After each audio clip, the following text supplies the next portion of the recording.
दोस्तों नमस्कार। मैं हूं संजीत कुमार और आप देख रहे हैं बिहार टीचर न्यूज। दोस्तों, शिक्षक ट्रांसफ़र को लेकर के एसओपी जारी हुआ। लंबे अरसे से शिक्षकों को ट्रांसफ़र का इंतजार था। ये ट्रांसफ़र ने इतना बड़ा झटका दिया है जिसका आप कल्पना नहीं कर सकते। ये से टीआरई 3 प्रधान शिक्षक और एचएम को बिल्कुल अलग कर दिया है, यानी कि इनका ट्रांसफर बंद हो गया। ये लोग ट्रांसफर अभी फिलहाल नहीं ले सकते। इनका ट्रांसफर लेने का जो प्रक्रिया है वो काफी पेचीदा हो गया। दूसरा, इस ट्रांसफर का सबसे बड़ा समस्या ये है कि जब शिक्षकों की संख्या छात्रों के हिसाब से अधिक हो जाती है तो इसमें कहा गया है कि ऊपर से शिक्षक हटेंगे, जबकि शिक्षकों की संख्या छात्र के हिसाब से अधिक कब हो रही है?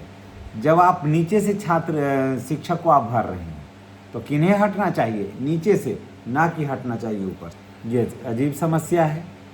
फिर इन्होंने कहा कि ट्रांसफ़र जो है वो कि जब तक प्रधान शिक्षक, प्रधानाध्यापक और टीआरई 3 वाले का प्रोबेशन पीरियड पूरा नहीं होता है तब तक इनका ट्रांसफ़र नहीं। दोस्तों, इसे काफ़ी गहरा धक्का लगा है, जबकि होना चाहिए था कि जब समय पूरा हो गया, ये लोग ट्रांसफ़र चाहते हैं तो ट्रांसफ़र इनको दे दीजिए। ट्रांसफ़र देने में क्या है? उसके बाद जब शिक्षकों की संख्या ज़्यादा हो रही है, तो पहले प्रमोशन तो दे दीजिए। प्रमोशन दीजिएगा, स्वयं सारा समस्याओं का समाधान हो जाएगा। लेकिन शिक्षा विभाग जो है ना, ये सिर्फ मुकदमा के लिए रण क्षेत्र बना हुआ है या मुकदमाबाज विभाग बना हुआ है। जैसा कि हमारे एमएलसी बंशीधर बिरजवासी जी कहते हैं कि 11,000 से ऊपर सिर्फ शिक्षा विभाग में मुकदमा है। अब आप जरा सोच लीजिए। तो क्या है, एसओपी जारी हुआ है और शिक्षकों के ट्रांसफ़र के संबंध में क्या कुछ कहा गया है, आइए हम जानते हैं इसको विस्तार से। बिहार के लाखों शिक्षकों का जो ट्रांसफ़र का इंतजार था वो आखिरकार खत्म हो गया और शिक्षा का स्थानांतरण को लेकर के शिक्षा विभाग का नया एसओपी सामने आया है। इसमें कई बड़े फैसले लिए गए हैं जिसका असर सीधा नियमित शिक्षक, विशिष्ट शिक्षक और विद्यालय अध्यापकों पर पड़ने वाला है। अगर आप भी बिहार में शिक्षक हैं या शिक्षक परिवार से जुड़े हुए हैं तो ये जानकारी सभी विशिष्ट शिक्षक, सभी पुराने वेतनमान वाले शिक्षक और विद्यालय अध्यापक के लिए बहुत ही महत्वपूर्ण है। सबसे बड़ी खबर यह है कि टीआरई 3 के शिक्षक, प्रधान शिक्षक और प्रधानाध्यापक फिलहाल ट्रांसफ़र के लिए आवेदन नहीं कर सकते। इनको ट्रांसफ़र से क्या किया है, अभी रोका है। इसकी सबसे बड़ी वजह यह है कि अभी ये प्रोबेशन पीरियड में है और विभाग ने साफ कर दिया कि जब तक 2 वर्ष की परीक्षा अवधि पूरी नहीं होगी तब तक स्थानांतरण का लाभ इनको नहीं मिलेगा। आप जरा सोच लीजिए, प्रधान शिक्षक को स्थानांतरण दे ही नहीं रहे हैं, 1 टीआरई 3 वाला को स्थानांतरण आप दे नहीं रहे हैं, 2 प्रधानाध्यापक को स्थानांतरण दे नहीं रहे हैं, 3 चलिए ये हो गया। नियोजित शिक्षक को स्थानांतरण आपको के हिसाब से मिलेगा ही नहीं, 4 70,000 शिक्षक हैं जनगणना कार्य में लगे हुए। ट्रांसफ़र कौन ले रहा है? कुछ विशिष्ट शिक्षक, यूपीएससी टीआरई 1 और टीआरई 2 34,540 वाले सभी अपने अपने जगह पर सेट हैं। पुराने वेतनमान वाले सभी अपने अपने जगह पर सेट हैं। मुझे नहीं लगता है कि 1% ही सिर्फ बचे हैं 34,540 वाले जो ट्रांसफ़र लेंगे, 1% नहीं तो सभी अब अपने अपने जगह पर अपना विवेक का इस्तेमाल करके लोग चले गए। तो टीआरई 1 और टीआरई 2 के जो शिक्षक हैं उन्हीं का सिर्फ ट्रांसफ़र होगा, समझ गए? और वही ट्रांसफ़र के लिए प्रयासरत हैं, ट्रांसफ़र उन्हीं का होगा।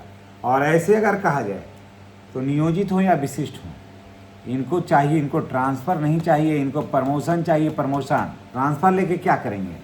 ट्रांसफ़र तो कोई मुद्दा ही नहीं है बिहार में, जो सरकार इतना हवा बना के रखी है। पहले दीजिए प्रमोशन, उसके बाद दीजिए ट्रांसफ़र।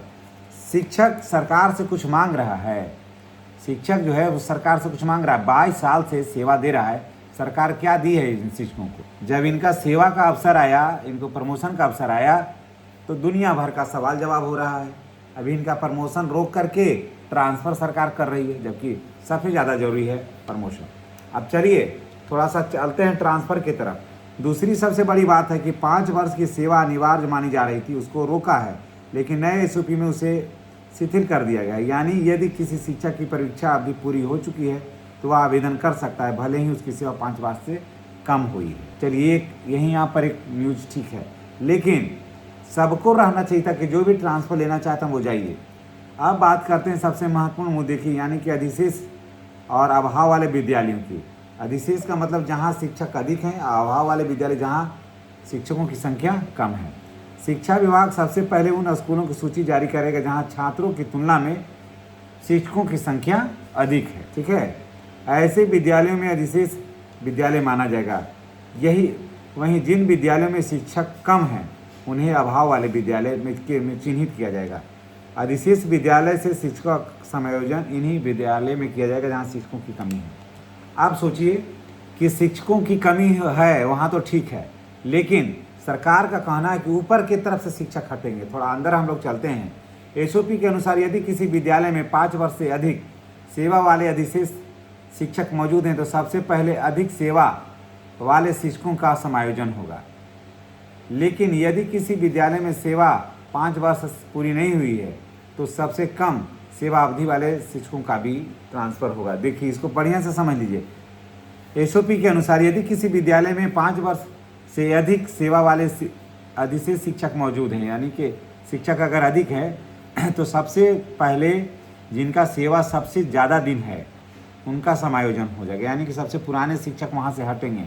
यहाँ पर कहने का मतलब ये है कि सबसे पहले तो पुराने शिक्षक हटेंगे, उसके बाद भी अगर शिक्षकों की संख्या अधिक हो जाती है तो फिर 5 वर्ष भले ही कम हो गया, 5 वर्ष से कम रहा हो तो भी यहाँ पर से शिक्षक हट जाएंगे। यहाँ से शिक्षकों को हटाया जाएगा क्योंकि 5 साल का जो सेवा है इसको शिथिल किया गया है। राहत भरी खबर ये है कि शिक्षकों के आयु जिनका 31 मार्च 2026 को तक 58 वर्ष से अधिक है उनको ये सारा प्रक्रिया से दूर रखा गया है। उनके ऊपर ये ट्रांसफ़र की प्रक्रिया जो है वो लागू नहीं होगी, उन्हें जबरन समायोजन नहीं किया जाएगा। अब नए एसओपी में स्पष्ट कर दिया गया कि ट्रांसफ़र की पूरी प्रक्रिया जो है वो 3 चरण में होगा। 3 चरणों में इनका ट्रांसफ़र होगा, यानी कि सबसे पहले होगा समानुपातिकरण यानी कि समायोजन, उसके बाद म्यूचुअल ट्रांसफ़र और अंत में सामान्य ट्रांसफ़र होगा। साथ ही विभाग ने साफ कर दिया है कि पहले किए गए सभी पुराने आवेदन अब मान्य नहीं होंगे और सभी शिक्षकों को नए पोर्टल पर नए नियम के अनुसार दोबारा आवेदन करना होगा। अब सबसे बड़ा सवाल है कि जब पोर्टल पर अधिशेष और अभाव वाले विद्यालय की सूची जारी होगी तब कितने शिक्षकों का समायोजन होगा और कितने का सामान्य स्थानांतरण होगा, ये तो आने वाला वक्त ही बताएगा। अब ज़रा सोच लीजिए, इसमें एक बात को समझिए, बढ़िया से समझ लीजिए। पहले शिक्षक और छात्र का अनुपात ठीक था, बाद में TRE 2 और TRE 3 आया तो वहाँ शिक्षकों की संख्या अधिक हो गई। कहीं कहीं ऐसे भी विद्यालय हैं जहाँ 2-2 कंप्यूटर शिक्षक हो गए, ऐसे विद्यालय हैं जहाँ इंग्लिश के 3 टीचर हो गए। आप सोच लीजिए, ऐसे विद्यालय हो गए जहाँ उर्दू पढ़ाने वालों की संख्या, उर्दू बच्चा है मात्र 20 और पढ़ाने वाले 3 हो गए। तो हटना किसे चाहिए था? हटना चाहिए था चाहे जिस विषय में शिक्षक आए हैं, जिस विषय के शिक्षक आए हैं नीचे से हटना चाहिए था। अब पुराने वाले को आप हटा दीजिएगा तो 3 को रखिएगा कंप्यूटर का शिक्षक अपने ही विद्यालय में।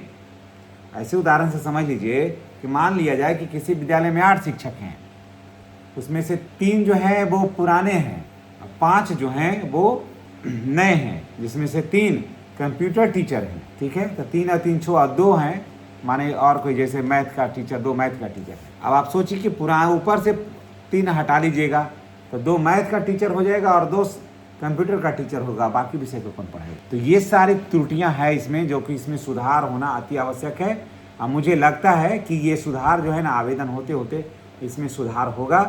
और ये बात हो गया है कि प्राइमरी स्कूलों में क्लास वाइज शिक्षक रहेगा, मिडिल स्कूलों में भी क्लास वाइज और विषयवार से ही शिक्षक रहेगा। ये जितने भी यूट्यूब पर खबरें चलाई जा रही थी और हम लोगों ने भी बनाया था कि क्लास वाइज शिक्षक होना चाहिए, विषयवार शिक्षक रहना चाहिए, तो ये बात सदन तक पहुंचा और यही बातें अब जो है वो फाइनलाइज हो गया कि अब ऐसा नहीं कि 60 पर 2 ही शिक्षक रहेंगे और बाकी क्लास ऐसे ही रहेगा, तो सो बात नहीं है। अब क्लास वाइज शिक्षक रहेगा। तो आप जान लीजिए कि प्राथमिक विद्यालयों में भी कम से कम 5 एक 6 शिक्षक रहेंगे ही रहेंगे और मिडिल स्कूलों में 8 एक 9 शिक्षक रहेंगे।